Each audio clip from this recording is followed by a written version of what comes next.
se le dise, les entrepreneurs veulent peser sur les élections municipales. Hier, l'UPE 13, le MEDEF local, a donné une conférence de presse pour se faire entendre dans cette campagne.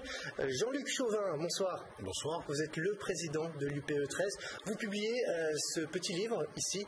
C'est une sorte de profession de foi, quasiment. Vous allez vous présenter aux élections municipales ?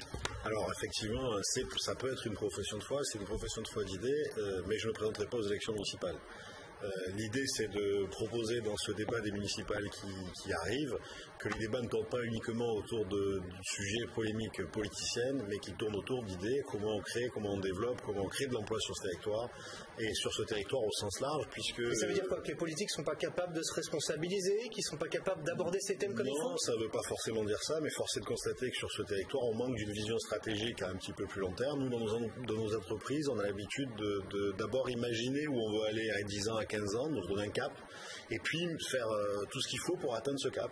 Ben là, c'est un petit peu pareil. Ce recueil, qui est un recueil de 30 interviews, entretiens d'experts, d'hommes d'entreprise, d'hommes de la société civile, d'universitaires, de hauts fonctionnaires, nous fait voir quels sont les possibles. Et effectivement, un des points pour nous qui est très important, c'est que ces élections municipales vont avoir la particularité de désigner aussi ceux qui vont aller siéger dans la future métropole au 1er janvier 2016.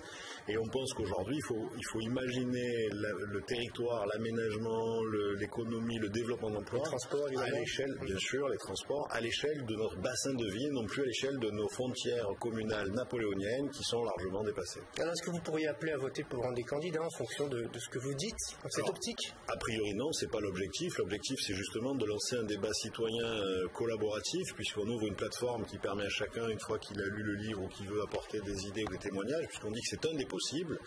Faire gagner ce territoire, c'est possible. On est une des métropoles européennes qui a beaucoup de potentiel. Et derrière, l'idée, c'est de dire qu'à partir de maintenant, les premières idées sont posées.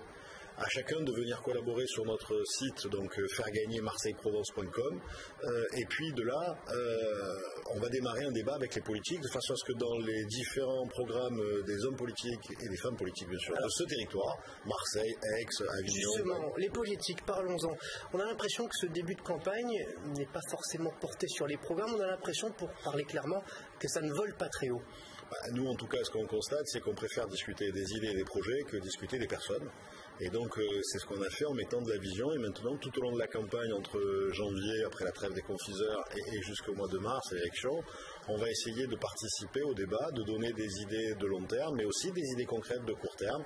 En tout cas, ce qui ressort de ce livre et ce qui est le leitmotiv de l'ensemble des 30 entretiens qu'on a pu faire, c'est qu'il y a une méthode qui permet de gagner. On l'a bien vu avec Marseille-Provence 2013, on l'a bien vu avec l'université unique, on le voit bien sur les autres territoires, en France par exemple, pour comparer ce qui est comparable. Quand on joue ensemble, quand on joue collectif, monde politique, société civile, donc monde économique, universitaire, culturel ou autre, on gagne, on est toujours meilleur. Donc la méthode ici qu'on va proposer... Je voudrais aborder avec vous, puisqu'hier, la présidente de la Chambre régionale des comptes a jeté un pavé dans la mare. Elle a dénoncé la corruption dans les collectivités de la région. Le vrai problème, il est peut-être là, sur les pratiques de nos élus. Est-ce que ça vous en parlez ou est-ce que c'est un dossier gênant? Bon, nous, c'est pas un dossier gênant, tout simplement, c'était pas l'objectif de ce livre, donc on n'en parle pas. Nous, l'objectif, c'était de faire rêver, de faire imaginer que sur ce territoire, on pouvait réussir, et à 10 ou 15 ans, quels étaient les possibles. On va parler des filières d'avenir, qu'est-ce qu'il faut faire. On va parler de ce qu'il faut faire pour la réhabilitation des quartiers dits en difficulté, les quartiers marseillais. On va pas parler des problèmes ou des pratiques des politiques, c'est pas notre rôle.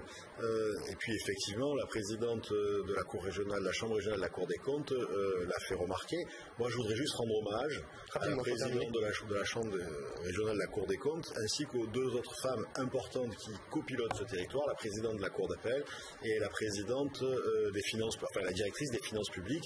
C'est exceptionnel qu'on ait trois femmes de très grande qualité sur ce territoire. Merci Jean-Luc Chauvin, je suis obligé de vous couper, c'est déjà la fin de cette émission. Merci à vous d'avoir répondu à nos questions. Je rappelle que vous êtes président de l'UPE 13 et merci à vous de nous avoir suivis.